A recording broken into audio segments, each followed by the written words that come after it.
మేడ్చల్ జిల్లా Pocharam IT corridor Makta వద్ద భారీ చోరీ జరిగింది. బైనగారి నాగభూషణం ఇంట్లో 2,02,00,000 నగదు, 35 తులాల బంగారు ఆభరణాలు గుర్తు తెలియని దుండగులు చోరీ చేశారు.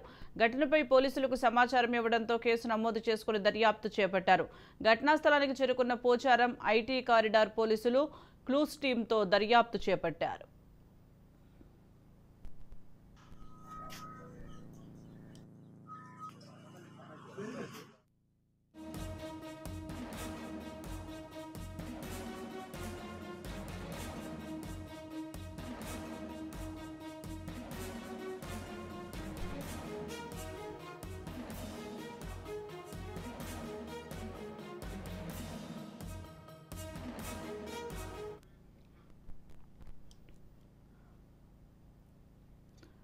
మేడ్చల్ జిల్లా పోచారం ఐటీ కారిడార్ మక్తా వద్ద భారీ చోరీ జరిగింది. జైనగారి నాగభూషణం ఇంట్లో 2,02,00,000 నగదు, 35 తులాల బంగారు ఆభరణాలు గుర్తు తెలియని దుండగులు చోరీ చేశారు. ఘటనపై పోలీసులకు సమాచారం ఇవ్వడంతో కేసు నమోదు చేసి దర్యాప్తు చేపట్టారు.